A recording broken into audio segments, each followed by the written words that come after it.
What if I told you there's a country where having multiple spouses isn't just accepted but seen as part of the culture? A land where has transportation system which is unlike anything found anywhere else in the world. Welcome to Bhutan, a nation with some of the world's most unique traditions. 1.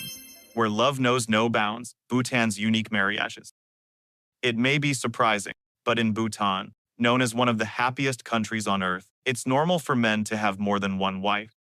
This tradition has existed for centuries and remains an important part of the country's culture.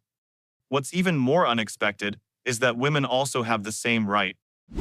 In Bhutan, a woman can have more than one husband. While this might seem unusual to outsiders, it reflects a social system where women hold considerable independence and respect within marriage. When a woman marries several men, only her first husband is officially recognized by law, but she remains the head and heart of the family. It's also common for men to move into their wife's household. If a couple decides to separate, the man is required to provide compensation to the woman. Women in Bhutan occupy a powerful and respected role in society. They live with a sense of freedom and assurance that many would admire. Free from rigid family expectations, they radiate confidence and warmth that attracts not only Bhutanese men, but also people from around the world. Do you want to live in a society like this? Type 1 if yes. 2 if no. 2. The only country in the world without traffic lights. Bhutan is the only country on Earth that has never successfully implemented traffic lights. Not because they can't afford them, but because the people actually rejected them. The capital city Thimphu tried installing traffic lights at major intersections, but after just 24 hours, they were removed because locals complained that the impersonal traffic lights disconnected them from the friendly traffic police officers they preferred. Instead of automated signals, Bhutan relies entirely on human traffic controllers who stand at intersections directing vehicles with hand gestures. This might sound chaotic, but it actually works beautifully. The traffic police become part of the community. They know the regular commuters, they can make judgment calls about traffic flow, and they maintain the personal connection that Bhutanese culture values so highly. This rejection of traffic lights perfectly represents Bhutan's approach to modernization. They don't automatically adopt new technology just because it exists elsewhere. They evaluate whether it fits their cultural values and improves their quality of life. Before we continue, uncover another fascinating detail about the country's culture, which is unlike anything found anywhere else in the world. Please support us by hitting the subscribe button and turning on the notification bell. It really helps me earn a bit of extra income, and we promise to keep bringing you exciting content. 3. A nation where taking life is forbidden. Buddhism runs so deep in Bhutanese culture that it has created one of the world's most unique national policies. It is completely illegal to kill any animal within Bhutan's borders. This means no slaughterhouses, no fishing for commercial purposes, and no killing of any living creature. But Bhutanese people still eat meat. All meat and fish consumed in Bhutan must be imported from neighboring countries like India. This creates a fascinating moral compromise. They maintain their Buddhist principle of not taking life on their own soil, while still allowing people to consume meat that was killed elsewhere. This compassion extends beyond just avoiding killing. Stray dogs and cats roam freely through Bhutanese cities, and instead of being removed or controlled, they're often fed and cared for by locals. You'll see people leaving food for street animals as part of their daily routine. The policy has created an incredibly peaceful environment where the relationship between humans and animals is fundamentally different from most other countries. 4. Refusing food the first time is a sign of humility. This practice would confuse most visitors and might even seem rude if you don't understand the deeper meaning. In Bhutan, when someone offers you food, you must politely refuse it the first time. This is a required social ritual that demonstrates humility and respect. The proper way to do this is to say mayu mayu, which means no, while covering your mouth with your hand. But here's the key part. You're expected to refuse 2 or 3 times before graciously accepting the meal. The refusal shows that you're not greedy or presumptuous. You're acknowledging that the host is being generous, and you don't want to take advantage of their kindness. The host, meanwhile, demonstrates their genuine desire to feed you by insisting multiple times. This tradition also serves a practical purpose. It prevents awkward situations where someone might feel obligated to share food they can't afford to give away. The ritual gives both parties time to assess the situation and ensures that generosity is genuine rather than forced. 5. The Dry Day tradition in Bhutan. Here's something that will surprise you, especially when you learn that Bhutan actually has one of the highest alcohol consumption rates in the world. Every Tuesday is officially designated as Dry Day throughout the entire country. No bars, shops, or restaurants can sell alcoholic beverages on Tuesdays. This might seem contradictory at first. How can a country with high alcohol consumption also ban alcohol sales one day per week? The answer lies in Bhutan's unique approach to public health and social harmony. The government implemented this policy not as moral judgment, but as a practical measure to reduce alcohol-related problems. The Tuesday ban serves multiple purposes. It gives people a regular break from drinking, reduces alcohol-related accidents and domestic violence, and encourages citizens to engage in other activities. Many Bhutanese use Tuesdays for family time, meditation, or community service. Instead of completely prohibiting alcohol, which would be unrealistic and potentially create black markets, they've found a middle ground that acknowledges human nature while promoting well-being. The enforcement is surprisingly effective. Even in remote villages, shop owners respect the Tuesday ban. It's become so ingrained in the culture that many people automatically plan their social activities around it. And speaking of drinking traditions, in another country, there are drinking ceremonies so elaborate that if you don't follow every step correctly, you could offend the entire host family. Click the link in the corner of the screen or check the pinned comment to watch that video. And don't forget to come back, because next part, I'll reveal the surprising truth behind Bhutan's most unusual naming customs. 6. Why Bhutanese people don't have family names. Most Bhutanese people don't have family names.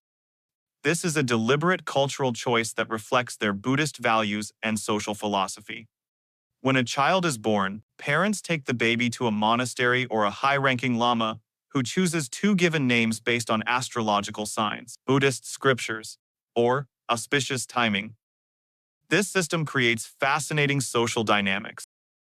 Without family names to indicate lineage, social status, or regional origin, people are judged more on their individual character and actions.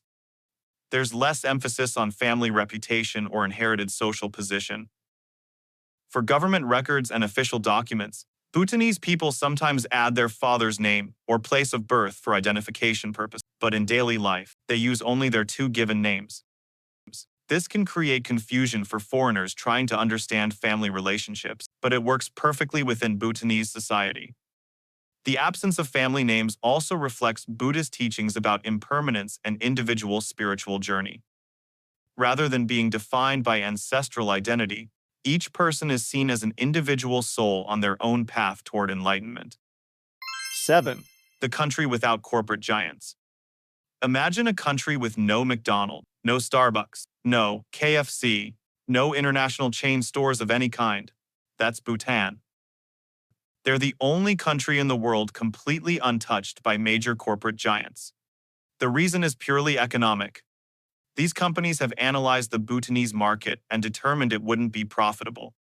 With a GDP per capita approximately 18 times lower than the United States and a population of only about 770, Bhutan simply doesn't represent a viable market for these corporations.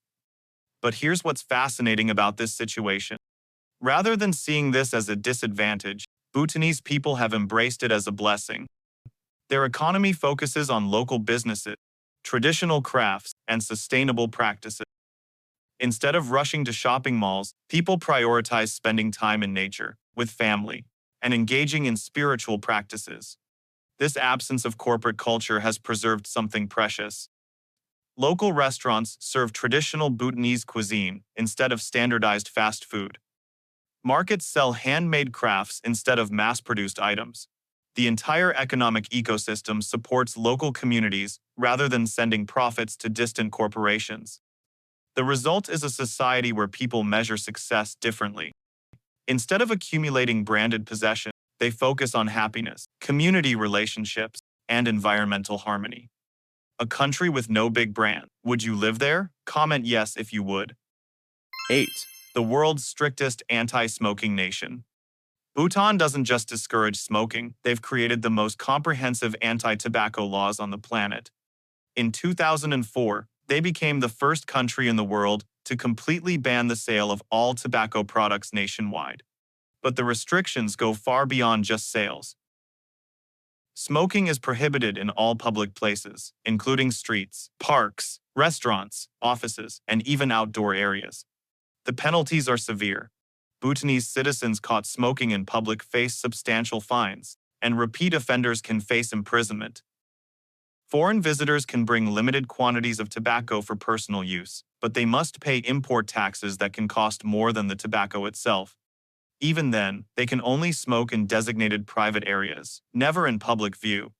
This policy stems directly from Buddhist teachings about avoiding addictive substances that cloud the mind and harm the body. But it's also practical. Bhutan's pristine mountain air and commitment to environmental conservation make tobacco smoke particularly unwelcome. The enforcement is remarkably effective. You won't see cigarette butts on Bhutanese streets, no smoking areas in restaurants, or people smoking outside buildings.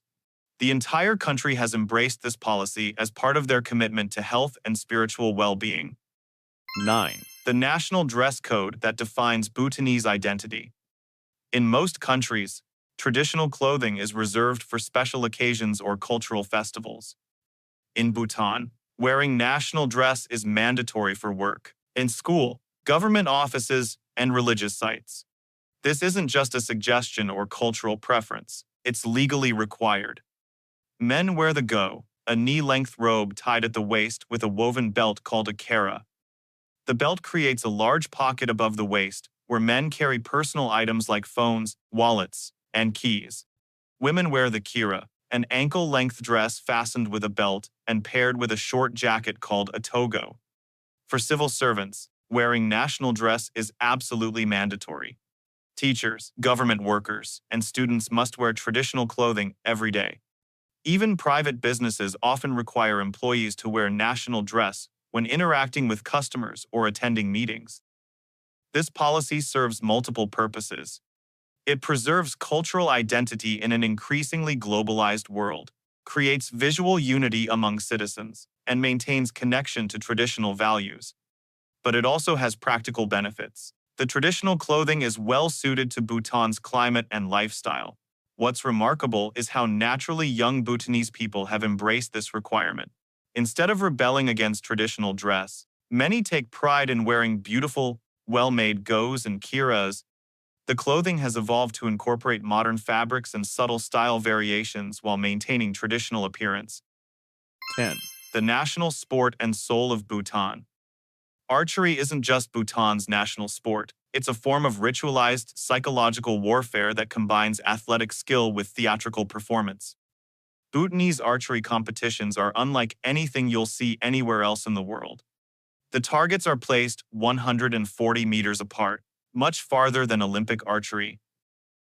While one team is shooting, members of the opposing team stand near the target, performing traditional dances, singing, teasing songs, and making jokes designed to distract the archer. This isn't considered unsportsmanlike, it's an essential part of the game. The psychological tactics can be elaborate. Teams might sing songs about the archer's personal life, make jokes about their appearance, or perform distracting dances. The archer must maintain concentration and accuracy while being actively heckled by opponents standing just meters away from the target. When someone hits the target, the celebration is explosive. The successful archer's teammates break into traditional dances, sing victory songs, and parade around the field in elaborate displays of joy. The entire competition becomes a combination of athletic contest, theatrical performance, and community celebration. These tournaments happen regularly throughout the country, from village-level competitions to national championships. They're major social events where entire communities gather to watch, participate in the psychological warfare, and celebrate together. 11. the official birthday shared by everyone in Bhutan. Due to traditional practices and limited birth record keeping in rural areas, many older Bhutanese people don't know their exact birth date, according to the Western calendar. The solution is beautifully simple and uniquely Bhutanese. Everyone in the country officially grows 1 year older on the same day. Losar, the Bhutanese Lunar New Year. This means that regardless of when you were actually born, your official age increases on Losar. It's like the entire nation celebrates a collective birthday. This tradition has practical benefits for record keeping and age calculation, but it also creates a powerful sense of shared experience and community unity. Imagine an entire country where everyone becomes 1 year older on the same day. It eliminates the individual focus on personal birthdays and creates a collective celebration of aging and wisdom. Instead of dreading getting older alone, people embrace it as a shared national experience. This practice also reflects Buddhist concepts about the impermanence of individual identity and the importance of community over personal distinction. Rather than emphasizing individual milestones, the culture celebrates collective growth and shared experiences. For visitors, this can be confusing when trying to determine someone's exact age, but it works perfectly within Bhutanese society, where community harmony is valued more than individual precision. 12. The subtle language of respect in Bhutanese culture. A cultural practice that would make most Western interactions feel incredibly awkward, but in Bhutan, it's a fundamental expression of respect and humility. Making direct eye contact with elders, officials, or anyone of higher social status is considered deeply disrespectful and inappropriate. When younger people or those of lower social rank speak with elders, they demonstrate proper respect by lowering their gaze, slightly bowing their heads, or looking down at the ground. This isn't about shame or subservience. It's about acknowledging wisdom, experience, and social hierarchy in a way that maintains harmony. The practice extends beyond just eye contact. When speaking to someone of higher status, people often cover their mouths gently with their hands while talking or laughing. They might bow slightly when approaching or leaving the conversation. These gestures create a complex language of respect that governs every social interaction. What makes this practice particularly interesting is how it shapes social dynamics. Conversations become more thoughtful and deliberate when people aren't making direct eye contact. There's less confrontation, less aggressive debate, and more careful consideration of words and tone. This respect language also creates clear social boundaries that everyone understands. Young people know exactly how to behave around elders. Employees know how to interact with supervisors. And everyone understands their place in the social hierarchy without confusion or conflict. The system works because it's universally understood and practiced. It's not oppressive because everyone participates in both giving and receiving this respectful treatment depending on the social context. A person who shows deference to elders will receive the same respect from younger people. 13. Food in Bhutan. Most countries use chili peppers as seasoning or spice. In Bhutan, chili peppers are treated as the primary vegetable and consumed in quantities that would shock most people. This isn't just about loving spicy food. It's about chili peppers forming the foundation of Bhutanese cuisine and daily nutrition. You'll see strings of bright red chilies drying in the sun outside every house, ready to be used throughout the year. Chilies appear in virtually every dish, from breakfast to dinner, in soups, stews, salads, and side dishes. They're not just adding heat, they're providing substantial nutritional content and serving as a main ingredient. Bhutan's signature dish, ima dachi, perfectly demonstrates this relationship with chilies. It's fresh, green or red chilies cooked with local yak cheese, creating a dish that's simultaneously fiery and creamy. For Bhutanese people, this isn't an extreme dish, it's comfort food that they eat regularly. The heavy consumption of chilies serves practical purposes beyond flavor. In Bhutan's cold mountain climate, spicy food helps warm the body and improve circulation. Chilies also have natural preservative properties, important in a country where fresh vegetables can be difficult to obtain during harsh winters. What's remarkable is how naturally Bhutanese people handle extreme spice levels. Children grow up eating chilies from an early age, developing tolerance that allows them to consume amounts that would be painful for most visitors. They can distinguish between different varieties of chilies and their specific heat levels and flavors. For visitors who can't handle spicy food, Bhutan does offer milder alternatives. Traditional breakfast foods like buckwheat, barley, or corn pancakes served with butter and honey provide gentler options. Josha maru, a tender chicken stew with herb, offers complex flavors without overwhelming heat. But even these milder dishes often include some chili content because it's so fundamental to Bhutanese cooking. The entire culinary culture is built around the assumption that people enjoy and can handle significant spice levels. 14th. Climbing Bhutan's most sacred destination. Every year, thousands of travelers journey to Bhutan to witness Tiger's Nest, one of the most revered and breathtaking pilgrimage sites in the world. Perched dramatically on a cliff at an altitude of 120 meters, Tiger's Nest, also known as Paro Taksang, captivates visitors with both its stunning scenery and the spiritual legend behind it. A retired American hiker once shared that his trek to Tiger's Nest changed his life, bringing him a sense of calm among the clouds. According to Bhutanese Buddhist tradition, Guru Rinpoche, a venerated saint, is said to have flown to this site on the back of a tiger to meditate and share his teachings with the world. Constructed in the 17th century, the monastery stands as a powerful symbol of endurance and devotion. The climb to reach it is demanding, involving a steep mountain path, but those who make the journey are rewarded with an extraordinary view and a deep sense of peace, as if stepping into a realm untouched by time. Standing before Tiger's Nest Monastery, surrounded by the quiet majesty of nature, leaves an unforgettable impression on every visitor. More than just a place to see, Tiger's Nest offers a spiritual experience where one can find inner stillness and connect with the profound spirit that defines Bhutan. 15. The majestic and sacred architecture of Bhutan's Dzongs. The final fact reveals something truly extraordinary about Bhutanese craftsmanship and spiritual architecture. The magnificent Dzong fortress monasteries that serve as both government centers and religious sites were built without any blueprint, architectural plan, or engineering drawings. These massive, complex structures were constructed entirely based on spiritual vision and traditional knowledge passed down through generations. Each Dzong serves dual purposes as regional administrative headquarters, housing government offices, and as major monasteries for Buddhist practice. What makes their construction remarkable is the traditional building technique that relies on spiritual guidance rather than technical drawings.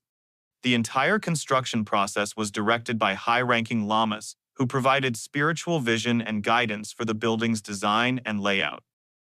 Master craftsmen interpreted these spiritual directions using traditional knowledge about proportion, structural engineering, and aesthetic principles that had been passed down orally through generations.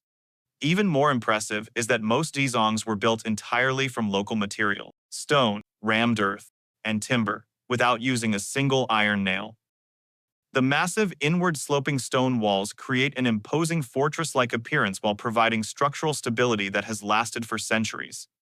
This construction method reflects Bhutan's deep reverence for natural materials and sustainable building practices. Every element of the Dzong harmonizes with the natural environment, using local stone that matches the surrounding landscape and timber from nearby forests. The architectural style is so distinctive that you can immediately recognize a Bhutanese building from its unique proportion, decorative elements, and structural design. The buildings seem to grow organically from their mountain settings, creating perfect harmony between human creation and natural landscape.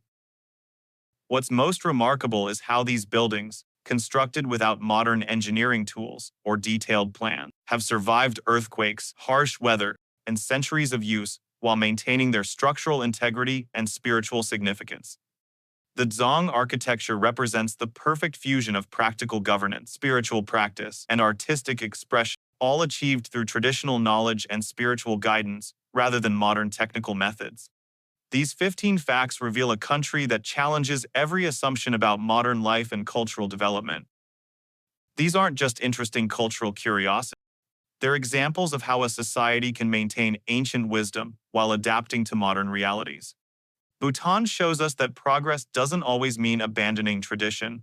and that happiness might be more important than economic growth. Which of these facts surprised you the most? I'm genuinely curious to know what you found most shocking or interesting about Bhutanese culture. Comment below with the number of the fact that made you think differently about how societies can be organized. If you found this deep dive into real Bhutanese culture fascinating, make sure you're subscribed because I'm planning more videos that explore the hidden realities of unique cultures around the world. Next week, I'll be revealing surprising facts about daily life in another country that most people completely misunderstand. Thanks for joining me on this journey into the real Bhutan. I'll see you in the next video where we'll explore another culture that will challenge everything you think you know about modern life.